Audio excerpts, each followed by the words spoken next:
મિત્રો, નવરાત્રિની શરૂઆત થવાના પહેલાં તમારે તમારા ઘરમાંથી 5 વસ્તુઓ દૂર કરી દેવી જોઈએ, નહીં તો આખું જીવન ગરીબી, કંગાળી અને મુશ્કેલીઓમાં પસાર કરવું પડી શકે છે. દેવી માતા નારાજ થઈ જશે અને તમારા ઘરને છોડી દેવામાં વિલંબ નહીં કરે. પરિણામે તમને એક રૂપિયા માટે તરસવું પડી શકે છે. આખું કુટુંબ દુઃખ અને વ્યથા અનુભવી શકે છે, કારણ કે મિત્રો, નવરાત્રિ માત્ર તહેવાર નથી, પણ એ આપણા જીવનનું એક અત્યંત મહત્વપૂર્ણ આધ્યાત્મિક સમય છે. આ દિવસોમાં તમે ઉપવાસ કરો છો, માતાની આરાધના કરો છો, શ્રદ્ધાથી પૂજન કરો છો. તમે ઈચ્છો છો કે માતા દુર્ગા, નવદુર્ગા અને માતા લક્ષ્મી તમારા ઘરમાં પધારે, સુખ શાંતિ આપે, દરિદ્રતા દૂર કરે. પણ જો આ 5 વસ્તુઓ તમારા ઘરમાં રહી ગઈ, ભલે ભૂલથી કે અજાણતા, તો માતા તમારી આરાધનાનો ફળ નહીં આપે. તમારા કાર્યો અધૂરા રહી જશે અને માતા રાણીનો આશીર્વાદ તમારી પાસે પહોંચશે નહીં. તેના વિપરીત, દેવી તમને પ્રત્યે અસંતુષ્ટ થશે અને કૃપા બંધ થઈ જશે. માતા લક્ષ્મી તમારા ઘરના દ્વાર પરથી પાછા ફરી જશે. જો તમે ઈચ્છો છો કે આ નવરાત્રિમાં તમારી સાથે સુખ, સમૃદ્ધિ, આનંદ અને આશીર્વાદ પધારે, તો મિત્રો, આ 5 વસ્તુઓ હમણાં જ ઘરમાંથી કાઢી નાખો. કારણ કે આ વસ્તુઓ દુર્ભાગ્ય, ગરીબી અને નકારાત્મક ઉર્જાને આકર્ષે છે. ઘણીવાર આપણે અજાણતા જ આ વસ્તુઓને ઘરમાં રાખી દઈએ છીએ અને ત્યારબાદ આપણા ઘરમાં તકલીફો, કર્જ અને દુઃખ કંગાલી પ્રવેશી જાય છે. મિત્રો, તમારું દરેક કામ અધૂરું રહી જાય છે. આથી આજના પ્રસંગે હું તમને જણાવવાનો છું કે નવરાત્રિ શરૂ થાય તેના પહેલાં કઈ વસ્તુઓ તમારે તમારા ઘરથી દૂર કરવી જોઈએ, જેથી માતા લક્ષ્મી અને નવદુર્ગા પ્રસન્ન થઈને તમારા જીવનમાં સુખ અને શાંતિ લઈને આવે. મિત્રો, આ વાતચીતનો અંત સુધી જોડાયેલા રહેજો, કારણ કે આ જાણકારી અત્યંત ખાસ છે અને તમારા માટે અત્યંત લાભકારી સાબિત થશે. તો સૌપ્રથમ આ વાતને સાંભળતા વિડીયોને લાઇક કરવાનું ભૂલશો નહીં. માતા રાણીના સાચા ભક્તો કમેન્ટમાં 3 વાર જરૂર લખજો, જય માતા દી, જય માતા દી, જય માતા દી. હવે મિત્રો, નવરાત્રિના આ 9 દિવસોમાં એક સૌથી મહત્વની બાબત છે, તમારા ઘરની શુદ્ધતા અને સ્વચ્છતા. કારણ કે આપણા ઘરમાં ઘણીવાર એવી ગંદકી કે વસ્તુઓ જમા થઈ જાય છે, જે દેવી માતાના આગમનને રોકી દે છે. દેવી માતા શુદ્ધતા અને પવિત્રતાને ખૂબ પસંદ કરે છે. જો ઘર ગંદુ હશે અથવા એમાં નકારાત્મકતા લાવતી વસ્તુઓ રહેશે, તો દેવીના આશીર્વાદ અધૂરા રહી જાય છે. મિત્રો, જો આપણા ઘર આસપાસ ગંદકી હશે તો માતા રાણી ક્યારેય ઘરના દ્વાર પાર કરીને અંદર નહીં આવે. એ તો બારણેથી જ પાછા વળી જશે. એ કારણે ઘરમાં સ્વચ્છતા રાખવી ખૂબ જ આવશ્યક છે. મિત્રો, ઘરના દરેક ખૂણાને સારી રીતે સાફ કરવો જોઈએ. ઘણીવાર એવું બને છે કે કેટલાક લોકો ઘરની સફાઈને મહત્વ આપતા નથી અને પછી નવરાત્રિના આ પવિત્ર 9 દિવસોમાં માતા રાણીનું આગમન આમંત્રિત કરે છે. હવે વિચાર કરો, જ્યારે ઘર જ ગંદુ હોય તો માતા રાણી કેવી રીતે આવી શકશે? માતા દુર્ગા આપના દુઃખ દૂર કરવા કઈ રીતે પધારશે, જો ઘર જ સ્વચ્છ ન હોય? અથરે, મિત્રો, ખાસ ધ્યાન રાખો કે ઘરમાં દરેક જગ્યાએ સાફસફાઈ હોવી જ જોઈએ. ઘરને સૂચિત સ્વચ્છ બનાવીને ગંગાજળનો છાંટો કરો. તેના પછી ઘરમાં લોબાન કે ગુગ્ગળનો ધૂપ કરવો જરૂરી છે. હવે એક વાતનું ધ્યાન રાખવું છે, નવરાત્રિના પવિત્ર દિવસોમાં ઘરમાં કોઈપણ પ્રકારની અશુદ્ધ વસ્તુ લાવવી નહીં. ઉદાહરણ તરીકે માંસાહારી ભોજન, ચામડાની વસ્તુઓ અથવા કોઈપણ પ્રાણીનો અંશ, આ બધું ઘરથી દૂર રાખવું જોઈએ. આવી વસ્તુઓને માતા રાણી અશુદ્ધ માને છે અને તેનાથી માતા દુર્ગાની કૃપા મળતી નથી. જો ઘરમાં પહેલેથી જ કચરો કે કબાટ પડ્યો હોય તો તેને તરત જ બહાર કરી દેવું જોઈએ. ઘરમાં ગંદકી, અશુદ્ધ વસ્તુઓ રાખવાથી માતા રાણી પ્રસન્ન થતી નથી. જ્યારે ઘર સ્વચ્છ અને શુદ્ધ બને છે ત્યારે જ માતા દુર્ગા પોતાના આશીર્વાદ સાથે ઘરમાં પધારે છે. દિવાળીનો તહેવાર ભલે આગળ આવવાનો છે, પરંતુ ઘરના શુદ્ધિકરણની શરૂઆત અત્યારે જ કરવી જોઈએ. આપણા શાસ્ત્રોમાં સ્પષ્ટ લખ્યું છે કે માતા દુર્ગાની પૂજા સાથે કેટલીક ખાસ નિયમોનું પાલન કરવું જરૂરી છે. માન્યતા છે કે નવરાત્રિના 9 દિવસોમાં માતા દુર્ગા પોતાના વાહન સાથે ધરતી પર ભ્રમણ કરે છે. આ સમયમાં જે ભક્તો સાચી શ્રદ્ધા અને ભક્તિથી માતાની આરાધના કરે છે, તેમની દરેક મનોકામનાઓ પૂર્ણ થાય છે. નવરાત્રિ એક અત્યંત પવિત્ર અને પાવન તહેવાર છે. આ સમયે દરેકે શુદ્ધતા, સાત્વિકતા અને નિયમોનું પાલન કરવું જોઈએ.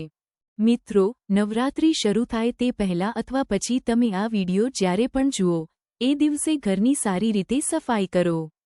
સ્વચ્છતા, ભક્તિ અને શ્રદ્ધા સાથે જો તમે નવરાત્રિ ઉજવશો તો નિશ્ચિતરૂપે માતા રાણી આપના ઘરમાં પધારશે અને કૃપા વરસાવશે. ઘરના દરેક ખૂણામાં જાળા ન હોવા જોઈએ. સાથે સાથે ઘરમાં કોઈપણ પ્રકારની જૂની, તૂટેલી કે બિનોપયોગી વસ્તુ રાખવી નહીં. આ વસ્તુઓ નકારાત્મક ઉર્જા લાવે છે. તેથી નવરાત્રિ શરૂ થાય તે પહેલાં જ આવી વસ્તુઓ દૂર કરી દો. જો નવરાત્રિ પહેલેથી ચાલી રહી હોય તો પણ આવી વસ્તુઓને તરત જ ઘરની બહાર કાઢી નાખો. ઘરના દરેક ખૂણાની સારી રીતે સફાઈ કરો. ખાસ કરીને ઘરના પૂજા સ્થાન પર ધ્યાન આપવું જોઈએ. જે ઘરનું મંદિર છે તેની સંપૂર્ણ સફાઈ કરવી જરૂરી છે. મંદિરના દેવસ્થાનમાં રાખેલા વસ્ત્રો, આસન વગેરેને ધોઈને તાજા મૂકવા જોઈએ. મંદિરની અંદર બિનજરૂરી વસ્તુઓ કે જે ઉપયોગમાં આવતી નથી તેને હટાવી દો. જ્યારે તમારું પૂજાઘર સ્વચ્છ રહેશે ત્યારે માતા રાણીનો આશીર્વાદ નિશ્ચિત રૂપે તમને મળશે. હવે મિત્રો, એક અગત્યની વાત, વિડીયોમાં આગળ વધતા પહેલા જો તમે ઈચ્છો છો કે માતા લક્ષ્મીની કૃપા સદાય તમારા અને તમારા પરિવાર પર રહે, માતા લક્ષ્મીનો આશીર્વાદથી તમે ખૂબ ઉન્નતિ કરો અને આગળ વધો, તો કમેન્ટ બોક્સમાં જઈને તરત જ જય માતા લક્ષ્મી તથા તમારી કુળદેવીનું નામ જરૂર લખો. શાસ્ત્રોમાં કહેવામાં આવ્યું છે કે નવરાત્રિના 9 દિવસોમાં આપણે સંપૂર્ણ સાત્વિકતા રાખવી જોઈએ. કેટલાક લોકોની આદત હોય છે માંસાહાર કરવાની અથવા નશો કરવાની. પણ આ દિવસોમાં આવા ખોરાક અને નશો કરવો બહુ જ અશુભ માનવામાં આવે છે. જો તમારા ઘરમાં લસણ, ડુંગળી, માંસ, દારૂ વગેરે છે તો તેને તરત જ હટાવી દો. જો એવું નહીં કરો તો ભલે તમે વ્રત કરો કે ન કરો, માતા રાણીની કૃપા નહીં મળે. માતાનું રોષ ઘેર વસી શકે છે. જો ઘરમાં કોઈ વ્યક્તિ માંસાહારી હોય અથવા તેને નશાની આદત હોય તો તેને સમજાવો કે આ 9 દિવસ સુધી એ બધું કરવું નહીં. જો એ લોકો આ વાત ન માને તો 9 દિવસ સુધી તેમને ઘરમાં પ્રવેશ ન કરવા દો. આ રીતે તમે માતાજીના રોષથી બચી શકશો. નવરાત્રિના દિવસોમાં પણ જો તમે વ્રત ન કરો તો પણ સાત્વિક અને સરળ ભોજન જ કરવું જોઈએ. આ 9 દિવસ લસણ અને ડુંગળીનો પણ ત્યાગ કરવો જરૂરી છે. મિત્રો, નવરાત્રિ શરૂ થાય તે પહેલાં અથવા પછી તમે આ વિડિયો જ્યારે પણ જુઓ, એ દિવસે ઘરની સારી રીતે સફાઈ કરો. સ્વચ્છતા, ભક્તિ અને શ્રદ્ધા સાથે જો તમે નવરાત્રિ ઉજવશો તો નિશ્ચિતરૂપે માતા રાણી આપના ઘરમાં પધારશે અને કૃપા વરસાવશે. ઘરના દરેક ખૂણામાં જાળા ન હોવા જોઈએ. સાથે સાથે ઘરમાં કોઈપણ પ્રકારની જૂની, તૂટેલી કે બિનોપયોગી વસ્તુ રાખવી નહીં. આ વસ્તુઓ નકારાત્મક ઉર્જા લાવે છે. તેથી નવરાત્રિ શરૂ થાય તે પહેલાં જ આવી વસ્તુઓ દૂર કરી દો. જો નવરાત્રિ પહેલેથી ચાલી રહી હોય તો પણ આવી વસ્તુઓને તરત જ ઘરની બહાર કાઢી નાખો. ઘરના દરેક ખૂણાની સારી રીતે સફાઈ કરો. ખાસ કરીને ઘરના પૂજા સ્થાન પર ધ્યાન આપવું જોઈએ. જે ઘરનું મંદિર છે તેની સંપૂર્ણ સફાઈ કરવી જરૂરી છે. મંદિરના દેવસ્થાનમાં રાખેલા વસ્ત્રો, આસન વગેરેને ધોઈને તાજા મૂકવા જોઈએ. મંદિરની અંદર બિનજરૂરી વસ્તુઓ કે જે ઉપયોગમાં આવતી નથી તેને હટાવી દો. જ્યારે તમારું પૂજાઘર સ્વચ્છ રહેશે ત્યારે માતા રાણીનો આશીર્વાદ નિશ્ચિત રૂપે તમને મળશે. હવે મિત્રો, એક અગત્યની વાત, વિડીયોમાં આગળ વધતા પહેલા જો તમે ઈચ્છો છો કે માતા લક્ષ્મીની કૃપા સદાય તમારા અને તમારા પરિવાર પર રહે, માતા લક્ષ્મીનો આશીર્વાદથી તમે ખૂબ ઉન્નતિ કરો અને આગળ વધો, તો કમેન્ટ બોક્સમાં જઈને તરત જ જય માતા લક્ષ્મી તથા તમારી કુળદેવીનું નામ જરૂર લખો. શાસ્ત્રોમાં કહેવામાં આવ્યું છે કે નવરાત્રિના 9 દિવસોમાં આપણે સંપૂર્ણ સાત્વિકતા રાખવી જોઈએ. કેટલાક લોકોની આદત હોય છે માંસાહાર કરવાની અથવા નશો કરવાની. પણ આ દિવસોમાં આવા ખોરાક અને નશો કરવો બહુ જ અશુભ માનવામાં આવે છે. જો તમારા ઘરમાં લસણ, ડુંગળી, માંસ, દારૂ વગેરે છે તો તેને તરત જ હટાવી દો. જો એવું નહીં કરો તો ભલે તમે વ્રત કરો કે ન કરો, માતા રાણીની કૃપા નહીં મળે. માતાનું રોષ ઘેર વસી શકે છે. જો ઘરમાં કોઈ વ્યક્તિ માંસાહારી હોય અથવા તેને નશાની આદત હોય તો તેને સમજાવો કે આ 9 દિવસ સુધી એ બધું કરવું નહીં. જો એ લોકો આ વાત ન માને તો 9 દિવસ સુધી તેમને ઘરમાં પ્રવેશ ન કરવા દો. આ રીતે તમે માતાજીના રોષથી બચી શકશો. નવરાત્રિના દિવસોમાં પણ જો તમે વ્રત ન કરો તો પણ સાત્વિક અને સરળ ભોજન જ કરવું જોઈએ. આ 9 દિવસ લસણ અને ડુંગળીનો પણ ત્યાગ કરવો જરૂરી છે. હવે મિત્રો, એક બીજી મહત્વની વાત, ઘણા લોકો નવરાત્રિ દરમિયાન નખ કાપી લે છે અથવા વાળ કાપે છે. પણ શાસ્ત્રોમાં સ્પષ્ટ રીતે જણાવવામાં આવ્યું છે કે નખ અને વાળ કાપવા આ 9 દિવસ ખૂબ જ અશુભ ગણાય છે. આ દિવસોમાં શુદ્ધતા જાળવી રાખવી એ ખૂબ જરૂરી છે. મિત્રો, નવરાત્રિમાં અતિ પવિત્ર દિવસો હોય છે. આ દિવસોમાં માતા રાણીને દુઃખ કે અશુભતા પહોંચાડે એવી કોઈપણ ક્રિયા કરવી એ આપણા માટે ભારે મુશ્કેલીઓ ઊભી કરી શકે છે. કહેવામાં આવે છે કે જો કોઈ વ્યક્તિ આ પવિત્ર સમયમાં પોતાના શરીરના વાળ કાપે છે કે પછી પોતાના નખ કાપે છે, તો એ ક્રિયા માતાજીને અત્યંત કષ્ટ આપે છે. એટલે મિત્રો, જો તમારે વાળ કાપવાના હોય તો નવરાત્રિ શરૂ થવા પહેલાં કે પછી કાપો, પરંતુ આ 9 દિવસોમાં વાળ કે નખ કાપવાનો વિચાર પણ કરશો નહીં. જો કોઈએ આ દિવસોમાં આવું કર્યું તો એ વ્યક્તિ માતા રાણીના ક્રોધનો ભોગ બને છે. મિત્રો, એ ક્રોધ કેવો હોય છે તે આપણે કલ્પના પણ કરી શકતા નથી. જીવનમાં અચાનક ભારે મુશ્કેલીઓ આવી શકે છે. દેવાના ભારણ હેઠળ જીવન પસાર કરવું પડે છે. વંશ આગળ નથી વધી શકતો અને ઘરનું સુખ શાંતિ ખોરવાઈ જાય છે. એટલે આ 9 દિવસોમાં માત્ર વાળ અને નખ જ નહીં પરંતુ દાઢી પણ બનાવવી નહીં, તેમજ શરીરના કોઈપણ અંગનો વાળ કાપવો નહીં. આ નિયમોનું પાલન કરશો તો જ નવરાત્રિના દિવસોની પવિત્રતા જળવાઈ રહેશે. હવે મિત્રો, એક બીજો મહત્વનો મુદ્દો છે જે ઘણીવાર લોકો અવગણતા રહે છે. વિડીયોમાં આગળ વધતા પહેલા જો તમે ઈચ્છો છો કે માતા લક્ષ્મીની કૃપા સદાય તમારા અને તમારા પરિવાર પર રહે, માતા લક્ષ્મીનો આશીર્વાદથી તમે ખૂબ ઉન્નતિ કરો અને આગળ વધો, તો કમેન્ટ બોક્સમાં જઈને તરત જ જય માતા લક્ષ્મી તથા તમારી કુળદેવીનું નામ જરૂર લખો. આ પવિત્ર 9 દિવસોમાં ચમડાથી બનેલી કોઈપણ વસ્તુ ખરીદવી કે પહેરવી નહીં.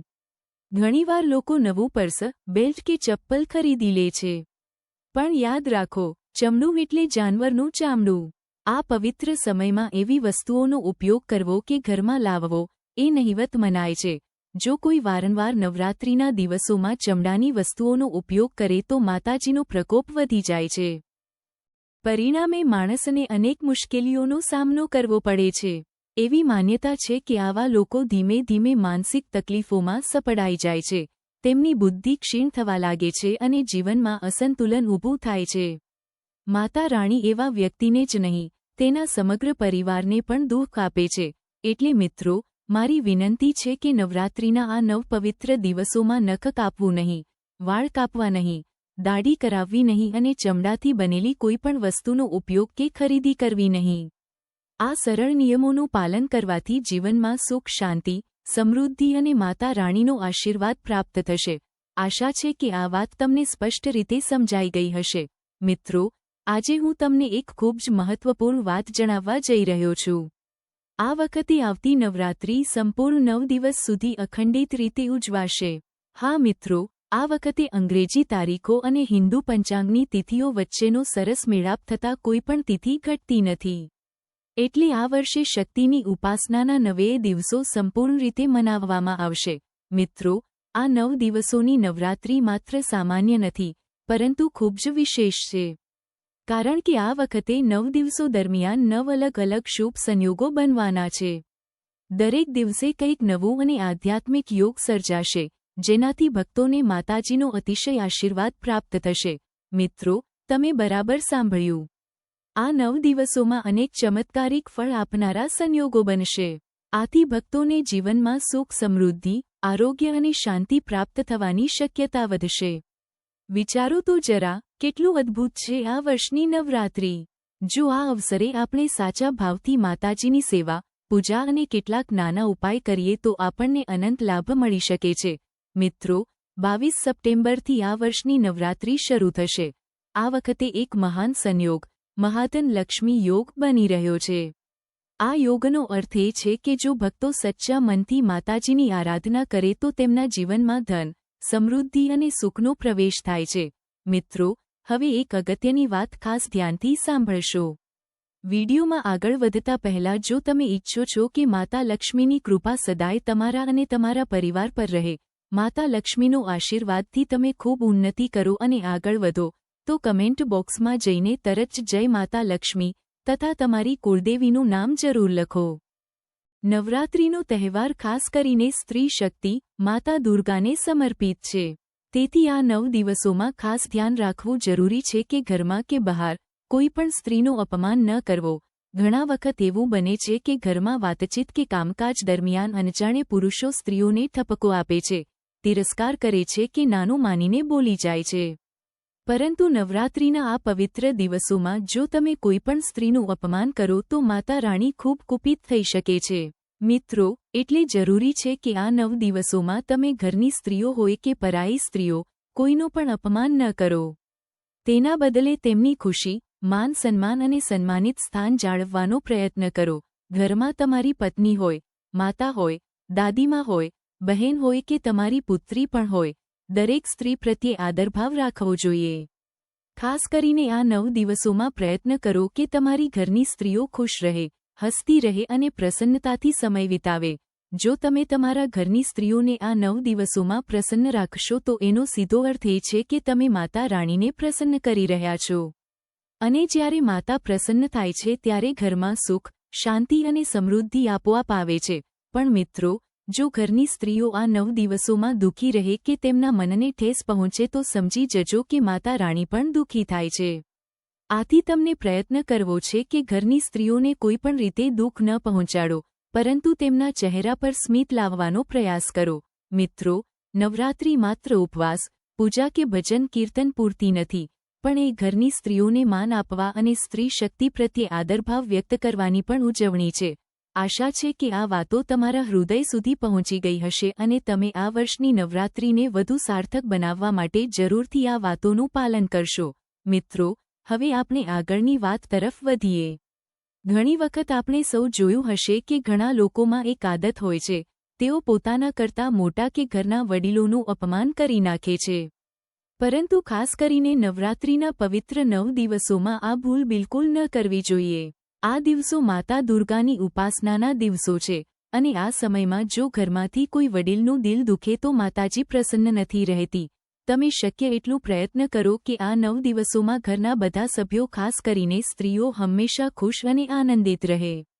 કારણ કે કહેવાય છે કે જો ઘરના સ્ત્રીઓ હસતા રમતા રહેશે, તો માતા રાણી પણ ઘરમાં પ્રસન્ન રહેશે. પરંતુ જો તેઓ દુઃખી રહેશે, તો માતાજી પણ અસંતોષ અનુભવે છે. એટલે ઘરનું વાતાવરણ હળવું અને આનંદમય રાખવું એ તમારી ફરજ છે. હવે એક અગત્યની વાત, વડીલોનું અપમાન. ઘણીવાર થતું હોય છે કે જીવનમાં થોડું આગળ વધ્યા પછી માણસના મનમાં અહંકાર આવી જાય છે. પછી તે પોતાના કરતાં મોટા લોકો સાથે યોગ્ય વર્તન કરવાનું ભૂલી જાય છે. ઘણા લોકો તો ખોટા શબ્દો પણ બોલી નાખે છે.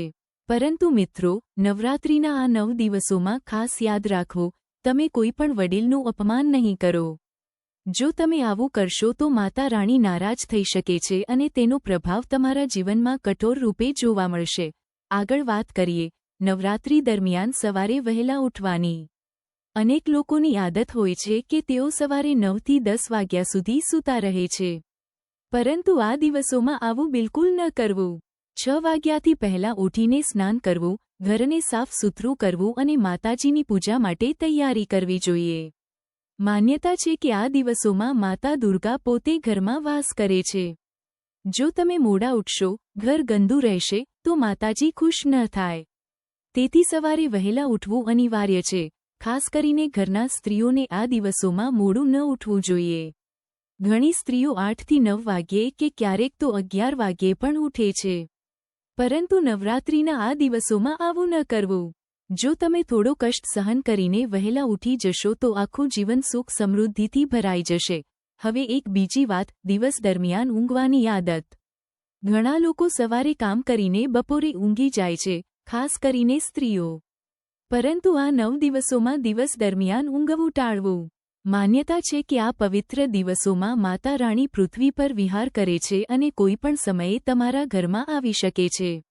જો તેઓ તમને સૂતેલા જોશે તો એમ લાગશે કે તમે તેમને આમંત્રણ નથી આપતા. એટલે નવરાત્રિમાં દિવસ દરમિયાન ઊંઘવું નથી. વિડીયોમાં આગળ વધતા પહેલા જો તમે ઈચ્છો છો કે માતા લક્ષ્મીની કૃપા સદાય તમારા અને તમારા પરિવાર પર રહે, માતા લક્ષ્મીનો આશીર્વાદથી તમે ખૂબ ઉન્નતિ કરો અને આગળ વધો, તો કમેન્ટ બોક્સમાં જઈને તરત જ જય માતા લક્ષ્મી તથા તમારી કુળદેવીનું નામ જરૂર લખો. અગલી વાત છે મહેનત કરવાની. કેટલાક લોકોની આદત હોય છે કે તેઓ વધારે મહેનત કરતા નથી, પરંતુ નવરાત્રિના આ દિવસોમાં તમને શક્ય એટલું પરિશ્રમ કરવું જોઈએ. તમે જ્યારે દિલથી કામ કરશો, પરિશ્રમ કરશો ત્યારે માતા રાણીનું આશીર્વાદ આપમેળે પ્રાપ્ત થશે. માતાજી ખુશ થઈને તમારી જીવનયાત્રાને સરળ બનાવશે. પરંતુ જો તમે આ દિવસોમાં આળસ કરશો, મહેનત નહીં કરો, તો માતા રાણી તમને સહાય નહીં કરે. કહેવાય છે કે આ 9 દિવસોમાં જે વ્યક્તિ શ્રદ્ધાપૂર્વક મહેનત કરે છે તેને ખૂબ જલ્દી સફળતા મળે છે. જીવનમાં ઝડપથી પ્રગતિ થાય છે. એટલે મિત્રો, આ 9 દિવસોમાં મહેનત કરવા પાછળ ન હટો, આળસને દૂર કરો અને શ્રેષ્ઠ કાર્ય કરો. હવે મિત્રો, એક બહુ મહત્વની વાત સમજવી જરૂરી છે. ઘણીવાર લોકો પોતાના જીવનમાં સમય પસાર કરવા કે ઝડપથી પૈસા મેળવવા માટે જુગાર, સટ્ટા કે આવી ગેરકાયદે પ્રવૃત્તિઓમાં જોડાઈ જાય છે. ખાસ કરીને દિવાળીના દિવસોમાં ઘણા લોકો જુગાર રમે છે અને ક્રિકેટની સિઝનમાં તો અનેક લોકો ક્રિકેટના સટ્ટામાં પૈસા લગાવી દે છે. પરંતુ ધ્યાન રાખવું, નવરાત્રિના પવિત્ર 9 દિવસોમાં આ પ્રકારના કાર્યોમાંથી દૂર રહેવું અત્યંત જરૂરી છે. આ દિવસો માત્ર તહેવાર નથી, આ પાવન અવસર છે જેમાં માતાજીનું વિશેષ પૂજન થાય છે. જો આ સમય દરમિયાન કોઈ ખોટું કામ કરશો તો દેવી માતા રિસાઈ જશે. માતાજીનો ક્રોધ સહન કરવો સરળ નથી, કારણ કે તેનાથી જીવનમાં દુઃખ, નુકસાન અને અશાંતિ આવી શકે છે. આથી મિત્રો, નવરાત્રિના 9 દિવસોમાં કદી પણ જુગાર, સટ્ટો, ખાસ કરીને ક્રિકેટ સટ્ટો અથવા અન્ય ગેરકાયદેસર પ્રવૃત્તિઓથી દૂર રહો. નહીં તો જે આશા લઈને તહેવાર ઉજવો છો તેના બદલે નુકસાન જ વેઠવું પડી શકે છે. હવે વાત કરીએ કે આ નવરાત્રિમાં આપણે શું કરવું જોઈએ. સૌપ્રથમ, આ 9 દિવસ દરમિયાન હંમેશા સ્વચ્છ અને ધોળેલા કપડાં પહેરો. રોજ નવા પ્રાણ સાથે દિવસની શરૂઆત કરો. શક્ય હોય તો વહેલી સવારે ઉઠીને માતાજીના મંદિર જવાનું નક્કી કરો. ખાસ કરીને બ્રહ્મ મુહૂર્ત, એટલે કે સવારે લગભગ 5 વાગ્યાના આસપાસ જો કોઈ માતાજીના મંદિરમાં જઈને દર્શન કરે તો તેનો વિશેષ પુણ્ય મળે છે. એ સમયે કરેલા પૂજન અને પ્રાર્થના ઝડપથી ફળ આપે છે. દરરોજ સવારે માતાજી પાસે જઈને પ્રાર્થના કરશો, તેમના આશીર્વાદ લેશો તો તમારા દરેક મનના ઈચ્છા પૂર્ણ થશે. એનો પુરાવો ગ્રંથોમાં પણ મળે છે. હવે બીજી એક મહત્વની બાબત, નવરાત્રિના આ 9 દિવસોમાં તમે ઉપવાસ કરો કે ના કરો, પરંતુ એક નિયમ ચોક્કસ રાખવો જોઈએ કે તમારી વાણીમાંથી કોઈ અપશબ્દ બહાર ના આવે. ઘણી લોકોની આદત હોય છે કે નાની વાતમાં પણ ગાળો બોલી દે છે અથવા નકારાત્મક શબ્દો બોલે છે. પરંતુ આ પવિત્ર દિવસોમાં માતા સરસ્વતી પોતે વાણીમાં નિવાસ કરે છે. એટલે આ દિવસોમાં જે બોલશો તે જ ફળ સ્વરૂપે મળશે. તેથી હંમેશા સારા, પોઝિટિવ અને આશીર્વાદરૂપ શબ્દો જ બોલવા જોઈએ. ઉદાહરણ તરીકે, જો તમે કહેશો કે મારું ઘર બની જશે, તો માતાજીની કૃપાથી ખરેખર જલ્દી તમારું ઘર બની જશે. જો કહેશો કે હું ગાડી લાવીશ, તો સમયસર ગાડી પણ મેળવી શકશો. એટલે મોઢેથી બોલેલો સારો શબ્દ હકીકતમાં સાકાર થઈ જાય છે. પરંતુ જો મોઢેથી સતત ખોટું, નકારાત્મક કે અપશબ્દ બોલશો તો તે જ વાત વાસ્તવિકતા બની જશે. ઘણીવાર લોકો પાસે પૈસા હોવા છતાં કહે છે, મારા પાસે તો કંઈ નથી, હું તો ગરીબ છું. આવું વારંવાર બોલશો તો સાચે જ આર્થિક તંગી આવી જશે. તેથી મિત્રો, નવરાત્રિના 9 દિવસોમાં કદી પણ ખોટું ના બોલવું, ગાળો કે અપશબ્દો નહીં બોલવા. ફક્ત સારા, શુભ, સકારાત્મક શબ્દો બોલો જેથી તમારું જીવન પણ સકારાત્મક ઉર્જાથી ભરાઈ જાય. મને આશા છે કે મારી આ વાત તમને હૃદય સુધી પહોંચી હશે. આજના વિડીયોમાં એટલું જ, પરંતુ આગળની વિડીયોમાં હું તમને નવરાત્રિ દરમિયાન કરવા જેવા એવા ખાસ ઉપાયોની જાણકારી આપીશ, જે તમારા ભાગ્યને બદલાવી શકે છે.